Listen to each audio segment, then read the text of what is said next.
नमस्कार दोस्तों, आपका स्वागत है। और ये हमारा फेवरेट सेगमेंट आपके सवाल हमारे जवाब। और आज हम तीनों साथ में मौजूद है। दो तीन जने पूछे थे मानस से भी, क्या मानस क्यों नहीं आ रहे बीच में, और आपने जवाब भी दिया था। कौन थे वो? शायद से राधे राधे मोटिवेशन कोई और थे। तो उन्होंने पूछा था, तो वही आ चुके हैं आज मानस, उत्सव और मैं। तो बहुत सारे क्वेश्चन उसका जवाब देंगे। मानस, आप कुछ कहना चाहेंगे? पहले तो आप सब लोगों से माफी चाहता हूँ कि इतने दिन तक मैं अवेलेबल नहीं रहा था वीडियोस में। ये बहुत अच्छा काम कर रहे हैं निशांत, उत्सव और आर्यन, कि लगातार T20 वर्ल्ड कप के अपडेट्स दे रहे हैं। पर अब 2-3 दिन, मैक्सिमम 1-2 दिन की और बात है, फिर हम रेगुलर रहेंगे आपके साथ। मैं भी रेगुलर रहूंगा, बेस्ट डिटेल्ड एनालिसिस करेंगे। देखिए, सबसे पहले तो जो जो दो तीन क्वेश्चन है, एक तो बहुत शानदार आए थे, तो उस पे पहले ले लेते हैं जो भी क्वेश्चन है। सबसे पहले इनका क्वेश्चन है राजवीर जी का। ये पूछ रहे हैं कि who do you think should replace Hardik and do you think Ishan should play the next match? देखिए, मैं बताऊं तो मेरे को अभी कल कल तो लग रहा था ये, लेकिन अभी जो रिपोर्ट्स आई है ना कि हार्दिक बॉलिंग करने, तो फिर मुझे नहीं लगता कि कोई जरूरत है अब ईशान को, क्योंकि आपके पास सिक्स बॉलर आपको चाहिए। अगर आप ईशान को खिलाते तो आपके पास एक प्रॉपर बैट्समैन ही होगा। हाँ, ये देख सकते हैं सूर्य कुमार यादव की जगह, लेकिन मुझे नहीं लग रहा है इतने चेंजेस करेगी, क्योंकि डू और डाई मैच होगा उनकी न्यूजीलैंड के खिलाफ। तो मुझे नहीं लगता। मानस, आपको क्या लगता है? देखो भाई, मैं तो ऐसे मानता हूँ कि ईशान किशन की मैं इस टीम में जगह देख रहा था, इतने बढ़िया फॉर्म में थे। और इस जो दुबई वाले मैदान पे इनके रिकॉर्ड्स भी काफी अच्छे हैं ईशान किशन के, तो एक बढ़िया प्लेस निभा सकते थे, एक बढ़िया भूमिका निभा सकते थे इस पिच पे। But at the same time Hardik Pandya, मेरे को एक बात समझ में नहीं आती। चलो, कल टीम मैनेजमेंट ने क्लियर किया कि फिटनेस टेस्ट पास हो गए हैं वो, और अब बॉलिंग कर पाएंगे। इस बात की क्या गारंटी कि वापस से बॉलिंग कर लेंगे? अगर नेट्स में बॉलिंग करना and eight the same time अगर आप ग्राउंड पे करते हैं, दिस इज क्वाइट डिफरेंट। तो मैं इस चीज को ऐसे मानता हूँ कि ईशान किशन डेफिनेटली, अगर हार्दिक पांडे की जगह नहीं उतर पाए तो सूर्य कुमार यादव की जगह तो मुझे रिप्लेस करना ही है इनको। सूर्य हाँ, कुमार यादव की सूर्य जगह की ईशान जगह। किशन को मैं चांस देना चाहता हूँ। उत्सव, आप क्या कहना चाहेंगे? यार देखो, मैं तो यही कह रहा हूँ। मैं तो जब से वर्ल्ड कप चालू हुआ है ना, उससे उसी वक्त से यही कह रहा हूँ यार, या तो तुम उसको खिला लो, वो क्या है उसका नाम, वो, अरे कौन था, शार्दुल ठाकुर को खिला लो, हाँ, या हाँ, फिर हाँ। तुम ईशान किशन को खिला लो और केएल राहुल से विकेट कीपिंग करा लो। मैं तो शुरुआत से यही कह रहा हूँ यार, हार्दिक पांड्या ऐसे बीच में एकदम से गायब हो जाए, फॉर्म में नहीं है, फिर तुम कह रहे हो उनकी इंजरी हो गई, फिर एल्बो में, फिर एक दिन एक स्टेटमेंट आता है कि वो सही होगा या बॉलिंग वगैरह, ऐसे थोड़ी होता है यार। जो जो बॉलिंग कराते हुए आ रहा है पिछले मैचों से, और जो आईपीएल में बॉलिंग कराई, जिसका फ्लो अभी सही है, उससे ही बॉलिंग करानी चाहिए और उसी को टीम में रखना चाहिए। आपने देखा हार्दिक पांड्या ने, मतलब 0% कॉन्ट्रीब्यूशन था उनका इंडिया वर्सेस पाकिस्तान के मैच में। तो यार ऐसा मेरे हिसाब से तो ईशान किशन या फिर मेन तो शार्दुल ठाकुर को मौका देना चाहिए, लेकिन ईशान किशन को भी दे सकते हैं मौका। बस वो कल रिपोर्ट्स आई थी कि उन्होंने नेट्स के अंदर 15 मिनट प्रैक्टिस करी थी बॉलिंग की धोनी के साथ। अब वो देखना पड़ेगा कि क्या वो मैच में भी करते हैं नहीं। दूसरा क्वेश्चन राधे राधे मोटिवेशन पूछ रही कि is India lacking in a proper finisher like Dhoni? देखिए, अब वो तो धोनी गए थे जब, तो ये तो पता ही है कि लैकिंग कर रही है, क्योंकि हार्दिक पांड्या का वो रोल समझ नहीं आ रहा एज अ फिनिशर। वो बोलते हैं कि मुझे बनना है वैसे, लेकिन वो हो नहीं पा रहा। रविंद्र जडेजा को भी आप एक तरह से कह नहीं सकते कि उनका ही काम है पूरा, क्योंकि वो ऑलराउंडर भी है एक तरह से। अब यार प्लीज मैं। सुनो सुनो, हाँ, एक चीज है ना, स्टेटमेंट एक चीज स्टेट कर दूं। कभी भी भगवान को भक्त से कंपेयर मत करा करो, सारी ऑडियंस को भी देखना चाहता हूँ मैं, क्योंकि धोनी जैसा फिनिशर आपको कहीं मिलेगा ही नहीं ऑल ओवर द वर्ल्ड। तो देखिए, धोनी से दूसरा नीचे की हमको लेवल्स दूसरा पे मानस ढूंढने। होता क्या है कि कुछ प्लेयर्स ऐसे होते हैं ना जो किसी सदी में ही एक बार आते हैं।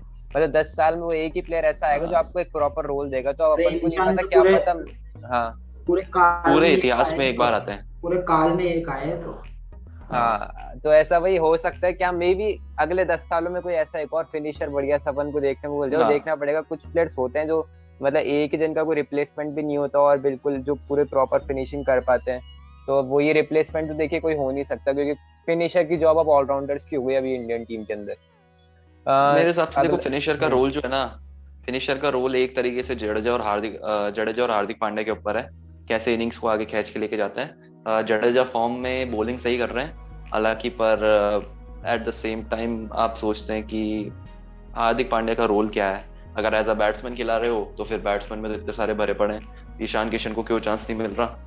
देखिए, ऐसा तो यही ना बैट्समैन भी कहीं। खिला रहा हूँ ना, तो भी वो फिनिशर होना चाहिए। अपन ने पाकिस्तान में देखा था, वो गेम ऐसे पलट गया था, आसिफ अली ने पलट दिया था पूरा, 3 छक्के मार के मैच ही जिता दिया। तो वो होता है फिनिशर। एक अपने पहले थे आप ऑस्ट्रेलिया आप के थे माइकल बेवन, वो होते हैं finisher. Hmm. You can even से कि आप देख सकते हैं कि मल्टीपल रोल्स की अगर आप बात करते हैं, तो फिर ऋषभ पंत को भी आप एज अ फिनिशर देख सकते हैं। पर मैं चाहता हूँ ईशान किशन खेले अगला मैच। किसकी जगह खेले मैं नहीं कह सकता, पर I want him to play the next match. अगला क्वेश्चन डिम्पल माथुर, इनका असली नाम आर्यन माथुर है, कह रहे हैं कि why Carlos Brathwaite is not playing and lizard Williams को साउथ अफ्रीका टीम में खिलाना चाहिए क्या? देखिए पहली बात, लिजार्ड विलियम्स तो अभी पोलैंड को या बोलैंड को किसी को रिप्रेजेंट कर रहे हैं, वो मैंने पढ़ा था एक बार इसको, तो वो किसी को रिप्रेजेंट कर रहे हैं, तो अभी वो साउथ अफ्रीका के लिए शायद ही खेले, और उनकी कुछ एज अभी 28 ऐसे कुछ है, तो उनका डेब्यू भी अभी एक तरह से हुआ नहीं, 1-2 मैचेस ही खिलाए साउथ अफ्रीका ने, टेस्ट कर सकते, लेकिन अभी जहां तक मैंने पढ़ा है वो शायद से किसी और कंट्री को रिप्रेजेंट करके खेल रहे हैं, जैसे डेविड वीस नामीबिया को कर रहे हैं वैसे। और कार्लोस ब्रैथवेट तो यार अब इनका तो क्या बोले, ये T20 वर्ल्ड कप के हीरो थे, लेकिन अब ये गायब हो गए इस T20 वर्ल्ड कप पे, इसको तो भाई अब टीम सिलेक्शन को ही आप कह सकते हैं। 4 teams do you think will qualify for semis in T20 world cup? भाई इससे पहले तो मेरी कुछ और टीम्स थी, लेकिन वो परफॉर्मेंस नहीं दे रही, तो मेरी 4 टीम ही होगी, India, England, Pakistan, Australia, England. India, Pakistan, Australia, England, यही है। उत्सव आपकी? मेरी इंडिया, इंग्लैंड, ऑस्ट्रेलिया और पाकिस्तान। वेस्ट इंडीज का मैंने सोचा था, अब तो भाई वो ये कि अगर वो कुछ कांडनामा कर दे कि 100 रन से जीत जाए कुछ, जो एक तरह से वैसा ही है, तो वो देखना पड़ेगा, रन रेट का थोड़ा मैटर करे तो, पर ये 4 ही होगी। हाँ, पर बाकी टीम हारने भी चाहिए। आप ये नहीं देख सकते कि अगर दूसरी टीम 4 मैच जीत रहे हैं, आप 3 मैच जीत रहे हैं, उसकी रन रेट में आपकी रन रेट बेहतर है, उसकी कम है थोड़ी सी, पर वो 4 मैचेस वाली ही क्वालिफाई करेगी। और देखो अब ऑस्ट्रेलिया और इंग्लैंड का रास्ता साफ है, जो एक टक्कर का जो मैच होगा वो 30 तारीख को होगा, and that will decide everything, जो कि शायद परसों ही है। तो यही चीजें हैं, मैं इस चीज को मानता हूँ कि ऑस्ट्रेलिया और इंग्लैंड में से कि फर्स्ट और सेकंड की प्लेस डिसाइड हो जाएगी। Who do you think will win the T20 world cup? यार ये अब इसके अंदर देखिए बायसनेस तो होगी, इंडिया बोलेंगे, लेकिन ये परफॉर्मेंस कैसी चल रही है। मैं फाइनल बता सकता हूँ, इंडिया पाकिस्तान का फाइनल होगा, मुझे ऐसा लग रहा है इंडिया पाकिस्तान का होगा फाइनल। ये नहीं बता सकता कौन जीत सकता है, अभी करंट परफॉर्मेंस को देख के ये लग रहा है इंडिया पाकिस्तान, और इंडिया भी थोड़ा सा, मैं बायसनेस के हिसाब से बोल रहा हूँ, जिस तरह से भी परफॉर्मेंस तो आई नहीं, न्यूजीलैंड के अंदर जो परफॉर्मेंस आएगी उसको देख के थोड़ा सा साफ हो जाएगा, क्योंकि अगले मैचेस फिर हमारे छोटी टीमों के साथ है, और उसके अंदर तो चाहते ही जीतना। आप क्या कहना चाहेंगे उत्सव, आपके हिसाब से?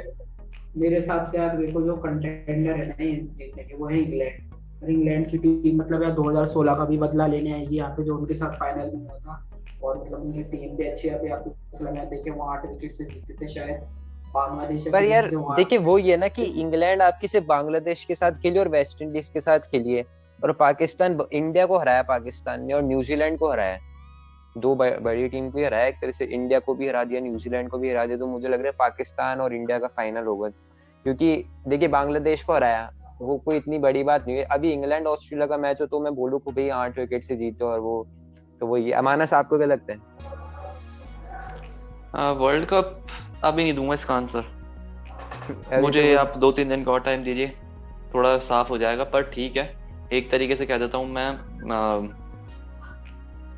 बायसनेस के हिसाब से भी, पर ठीक है, इंडिया, इंग्लैंड या फिर पाकिस्तान में से कोई एक जीतेगा।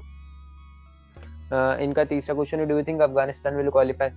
यार देखिए क्या सवाल है। अफगानिस्तान की एक परफॉर्मेंस सबने देख ली स्कॉटलैंड के खिलाफ, तो सब कह रहे क्वालिफाई कर जाएगी, कि भाई वो स्कॉटलैंड थी जिसको 60 पे ऑल आउट करके अभी अफगानिस्तान टॉप पे है, सेकंड पे है, लेकिन अब ये थोड़ी क्वालिफाई। देखिए उनका एक न्यूजीलैंड के साथ है, और इंडिया के साथ एक, इंडिया से हारेगी मुझे लग रहा है, न्यूजीलैंड के साथ है, पाकिस्तान के साथ होगा। हाँ, तो मुझे नहीं लगता करेगी अफगानिस्तान क्वालिफाई, पाकिस्तान और इंडिया ही होगी यहाँ से। और इन्होंने लिखा, big fan of you sir, I hope your wishes and goals come true, if you can please reply to all my questions. हाँ भाई, थैंक्स, सबके आंसर्स दे दिए। अगला क्वेश्चन अश्विन थॉमस जी का, ये बहुत बड़ा है, don't you feel in such an important tournament like world cup it's disappointing that most of it, not all the games, especially night games, are decided by the toss? Anyways, when the track is made slow and tough, it is affected only the side batting first, while the chasing one is benefited by the dew. If such in the case, why don't ICC make the tracks flat so that it is even for both the teams? It would be such a shame if team is winning more than a luck rather than performance. Same was the case in IPL, barring 2 games in Dubai qualifier 1 and the final, when the track were made flat, which made it more of the same for both the sides. Slow tracks can made in 3:30 p.m. games as there is a no dew then, and it can be event contest. देखिए pitch का पूछ रहे कि देखो मैं बताऊं, देखो इनका कहना बिल्कुल सही है। आप देखिए कि है ना, मतलब रात के मैच होते हैं वो 7:30 बजे चालू होते हैं, और ड्यू हम्म। पड़ना 9-10 बजे से चालू हो जाती है, क्योंकि रात रात का समय हो जाता है, ठंड पड़ना चालू हो जाती है, तो पक्का है कि ये तो ड्यू पड़ेगी। और जिससे देखो ड्यू पड़ते हैं ना, तो स्पिनर के ओवर आते हैं सेकेंड इनिंग में। तो जो स्पिनर का ओवर है, अब स्पिनर को यार फ्लाइट करानी होती है गेंद, लेग स्पिनर तो फ्लाइट हम्म। कराएगा। अब यार उसके हाथ से कभी भी बॉल स्लिप कर सकती है और शॉट हम्म। फिर जा सकती है, तो ये डिसएडवांटेज रहता है जो टीम डिफेंड कर रही होती है रन। तो इनके बात से मैं पूरा सहमत हूँ, आईसीसी को फ्लैट रखने चाहिए अपने ट्रैक्स, पिच को इसी कंडीशन में बनाना चाहिए कि दोनों टीम को फेवर करे।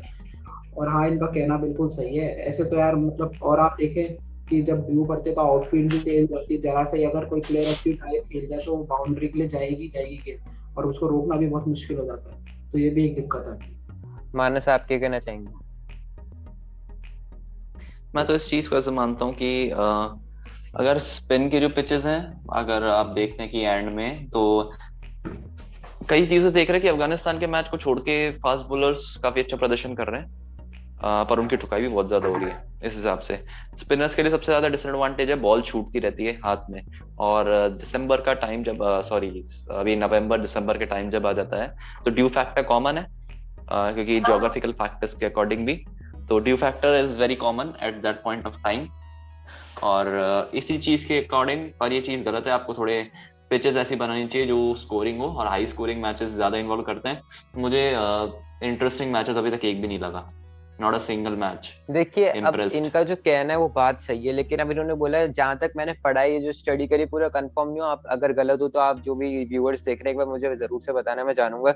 मैंने जहां तक स्टडी करी उसमें था कि जो टीम होस्ट करवाती है उस आईसीसी के वर्ल्ड कप को, तो उसका वो अधिकार होता है वो बातचीत करने का कि पिच किस तरह से बनेगी, पिच क्यूरेटर के साथ। मान लीजिए यूएई के अंदर हो रहा है, लेकिन होस्ट तो इंडिया करवा रहा है, माना तो ये था कि इंडिया होस्ट करवा रहा है, जर्सी के अंदर नाम इंडिया लिखा हुआ है, तो मतलब इंडिया की ऐसी कोई बातचीत तो चलती है पिच क्यूरेटर के साथ कि इस तरह से पिच बनेगी। और दूसरा देखिए, अगर सारी पिचेस फ्लैट कर देंगे तो बॉलर्स के लिए तो डिसएडवांटेज हो जाएगा ना, क्योंकि फ्लैट पिच के अंदर आपकी बॉलिंग बहुत डिफिकल्ट हो जाती है, बैट्समैन की वो पूरी तरह से पिच होती है, तो मे बी कोई बॉलर्स इशू तो उठाएगा कि आपने पूरी फ्लैट पिच रख रखी है। और फिर और पिच क्या है कि चेंज भी होती रही थी हर गेम के बाद। बस एक गेम के अंदर अपन ने देखा था वेस्ट इंडीज का, जब 55 पे ऑल आउट हो गई थी, वाली पिच और इंडिया पाकिस्तान की पिच वो दोनों सेम थी। बाकी हमेशा ऐसे एक तरह से चेंज होती रहती है, पिच क्यूरेटर चेंज करता रहे, लेकिन जहां तक मैंने स्टडी करी मुझे ऐसा लग रहा है जो टीम होस्ट करती है उसकी थोड़े से राइट्स होते हैं पिच क्यूरेटर के साथ बातचीत करने में कि किस तरह से पिच बननी चाहिए। और आपका कहना बिल्कुल सही कि वो अभी तक के जितने मैचेस हुए वो सारे ये हुए कि चेस वाली टीम जीती है ड्यू फैक्टर के चलते। हाँ, ये बात आपकी बिल्कुल सही कि लक फैक्टर, फिर जो आपने बोला कि एक तरह से ये कि परफॉर्मेंस के बलबूते पे नहीं, लक के बलबूते पे जीत रहे हैं, तो ये भी आपकी बात बिल्कुल सही है। मानस, आप कुछ कहना चाहेंगे इस पे? मैंने यही किया है, तो मैंने जो बताना तो वो बता। अगला क्वेश्चन यहाँ पे आर्यन माथुर का है कि क्या स्काई की जगह ईशान किशन को खेलना चाहिए, क्योंकि स्काई की फॉर्म नहीं है, एंड ईशान किशन ने आईपीएल 2020 में यूएई के अंदर मिडिल ऑर्डर में खेलते हुए 500 रन बनाए थे। भाई मिडिल ऑर्डर क्या, मैंने तो देखा जब वो ओपन करे थे, जब उन्होंने बहुत अच्छे रन बनाए थे। तो यार, अब वही कि स्काई को अब एक गेम के बेसिस पे तो बाहर नहीं कर सकते ना, कि एक गेम खिलाया था पाकिस्तान के खिलाफ, उस वक्त भी प्रेशर था कि रोहित आउट हुए थे, राहुल आउट हुए थे, तो बैट्समैन के ऊपर प्रेशर तो आएगा ही। मैं देख रहा हूँ कि अभी न्यूजीलैंड के अंदर भी स्काई खेलेंगे, फिर उसके बाद जो मैचेस होंगे ना उसके अंदर थोड़े से स्कॉटलैंड और ये जो ऐसी टीम्स है कि इसके अंदर मुझे लग रहा है Ishan Kishan as an opener भी अपन को देखने को मिल सकते हैं, ट्राई कर सकती है इंडिया अगर किसी को रेस्ट देके मिडिल ऑर्डर के अंदर डाल के, तो मैं तो यही कहना चाहूंगा। अगला क्वेश्चन यहाँ पे देवांश स्क्वाड का है कि what do you think about de Kock issue with south African cricket board, why he didn't played against West Indies. देखिए, इसके हमने वीडियो डाली थी, उसके अंदर बताते कि क्यों नहीं खेल रहे, वो नी के चक्कर से टेका नहीं। लेकिन अभी जो जिस वक्त हम वीडियो बना रहे हैं उस वक्त एक प्रेस रिलीज भी आई है, वैसे मैंने कम्युनिटी टैब में डाला था, लेकिन साउथ अफ्रीका की तरफ से एक प्रेस रिलीज आई थी, रिलीज थी, और उसके अंदर था कि आई वुड, ये वो बोल रहे हैं Quinton de Kock, I would like to start by saying sorry to my teammates and the fans back home. I never ever wanted to make this Quentin issue. I understand the importance of standing against racism and also the responsibility of us players to set an example. If me taking a knee helps to educate others and making the lives of other better, I am more happy to do so. I didn't. एक चीज कहना चाहूंगा इसमें, हम नारे लगाते हैं black lives matter, black lives matter, all over the world देखा जा रहा है, वेस्ट इंडीज के प्लेयर्स करे जा रहे हैं। कुछ अभी महीनों पहले मोहम्मद सिराज के साथ ऐसा हुआ, कुछ इंडियन प्लेयर्स के साथ ऐसा हुआ। ठीक है, वो एक हद तक बंद हो गया था, पर मैं चाहता हूँ एक नारा, एक स्लोगन लगे जो वो ऑल लाइव्स मैटर, जो ब्लैक लाइव्स मैटर है उसको आप एक अंदर एक उसको का सब फील्ड बनाइए, ब्लैक लाइव्स मैटर जो है उसकी सब फील्ड बनाइए, और जो आपकी बेसिक फील्ड होगी वो होगी all lives matter. Yes yes, ये बात बिल्कुल। देखिए जो पूरी प्रेस रिलीज थी उन्होंने ये बोला था कि अगर मेरे करने से किसी और की भलाई हो रही है वो हो रही है तो मैं करना चाहूंगा किसी को एजुकेट अदर्स, और ये सब उन्होंने लिखा था। और फिर उन्होंने सॉरी बोला था कि I am deeply sorry for all the hurt, confusion and anger that I have caused. I was quite on very important issue until now, but I feel I have to explain myself a little bit. For those who don't know, I am come from mixed race family. उन्होंने लिखा है कि I come from a mixed race family. My half sisters are colored and my step mom is black. For me, black lives have mattered since I was born, not just because there are an international movement. The rights and the equality of all the people is more important than any individual. I was raised to understand that we all have the rights and they are important. I felt like my rights were taken away. I was told that we had to do in the way that we were told. Since our chat with the board last night, which was very emotional, I think we all have a better understanding of their intentions as well. I wish this had happened sooner, because what happened on the match day could have been avoided. I know I have an example to set. We were previously told that choice to do, but he wanted to do. यार देखिए cricket south Africa ने भी पहले इनको choice दे दी थी कि आप जिसको करना है वो करो और जिसको नहीं करना वो मत करो। इन्होंने क्वेंटे डिकॉक ने भी ये बात बोली कि पहले तो हमें चॉइस दी थी, फिर उसके बाद इन्होंने बोला कि कंपलसरी कर दिया गया है। तो फिर इस वजह से इनको कोई इशू, इन्होंने पूरा बताया कि ये सब इतना बड़ा लिख के दिया है कि मुझे बुरा लगा कि जब इनके पड़ोसी और वो सब इनको ऐसे बुलाने लग गए उल्टी सीधी लैंग्वेज में, स्टूपिड, सेल्फिश, इमैच्योर, ये सब। तो फिर इनको फिर ये, अब देखिए ये मुझे नहीं पता कि इन्होंने क्या प्रेशराइजली करा है या फिर इनके मन से करा है। बाकी जो प्रेस रिलीज थी जो हमने आपको पढ़ के बता दी थी, कम्युनिटी टैब में भी डाल रखी, तो आप वहां से पढ़ सकते हैं। इनका तो पूरा मुद्दा यही था बेसिकली। और अब ये है कि इन्होंने बोला है कि अब से टेक अ नी कर लेंगे, मतलब वो पूरा ब्लैक लाइव्स मैटर नीचे बैठ के वो सब कर लेंगे और अब से ये कंट्री को रिप्रेजेंट करेंगे। पर फिर भी यार मुझे against India, but why some Pak retired cricketer doing this stupid things with Bhajjupa and Waqar के। यार अब वही है ना, एक बार जीत जाता है तो फिर वही जीत के लिए वो उछलते रहता है भाई। मैं तो ये जानता हूँ। और यार जीती आपके पाकिस्तान की यंगस्टर्स टीम है, वो तो रिटायर क्रिकेटर इतना क्यों बोल रहे हैं मुझे समझ नहीं आ रहा। शोएब अख्तर भी बोल रहे हैं, वकार यूनिस भी बोल रहे हैं। और ये निशान, मैं तो सीधा सीधा ही बोलता हूँ कि जो पाकिस्तान के अभी यंग क्रिकेटर है ना वो थोड़े सेंसिबल है, और मेन चीज है उनको इंग्लिश तो बोलनी आती है। ये लोग जो पुराने क्रिकेटर है ना ये बस लड़ाई झगड़े में लगे रहते थे। आप चाहे सरफराज अहमद को देखे, वो भी मतलब ऐसे ही किया, ऐसे कर देंगे वो कर देंगे। वकार यूनिस हो गए, शोएब अख्तर भी कभी कभार तो कभी फेवर में हो जाते हैं, जैसे पाकिस्तान जीतते तो इंडिया के अगेंस्ट में। पर ना चलो एक चीज कहना चाहूंगा, इंडिया हारी उसका मुझे दुख है, काफी बहुत ज्यादा दुख है। पर एक चीज मैं बाबर आजम की भी तारीफ करना चाहूंगा। उन्होंने बोला ज्यादा नहीं, कम बोला और खेला, और मेरे हिसाब से वही चीज मैटर की। क्योंकि पुराने खिलाड़ी तो यही करते रहते हैं, बोलते ज्यादा है कि ये कर देंगे, वो कर देंगे, हरा देंगे, ये कर देंगे, जीतेगा पाकिस्तान। पर जो उन्होंने बोला वो करा जाएगा। हमारी मीडिया ने इतना इसको एक ट्रेंड बना दिया था कि आज इंडिया पाकिस्तान का मैच है, इंडिया जीतेगा, इंडिया तो जीतेगा ही, फोन कर रहे हैं, मीडिया में फेमस होने के लिए आ रहे हैं। तो यार ऐसे नहीं होता, आपको सेल्फ डिसिप्लिन रहना पड़ेगा, आपको काम पे ध्यान देना है, ना कि उसकी वाह इतनी शाबाशियां करने में। पर इनका जो क्वेश्चन है बेसिकली ये करें कि पाक रिटायर क्रिकेटर इसके अंदर क्यों घुसते हैं और उल्टी सीधी। देखिए केस में आपको तो मानस अभी कल परसों के अंदर हुआ था, हरभजन सिंह और मोहम्मद आमिर के बीच में बैंटर हो गया था। स्टार्ट मोहम्मद आमिर ने ही करा था कि है ना क्या तुम लोग टीवी फोड़ दोगे, वो सब ये सब। अब बाबर आजम ने तो नहीं करा ना। अभी प्रेस कॉन्फ्रेंस के अंदर बाबर आजम से एक वर्ड यूज करा था, कुफ्र। ये मुझे नहीं पता, शायद से कोई उर्दू जो बोलते हैं उनको पता हो कुफ्र का मतलब क्या होता है, लेकिन जब मैंने सर्च करा तो उसमें बेसिकली ये था कि विनिंग स्ट्रीक, ऐसे कुछ कुफ्र।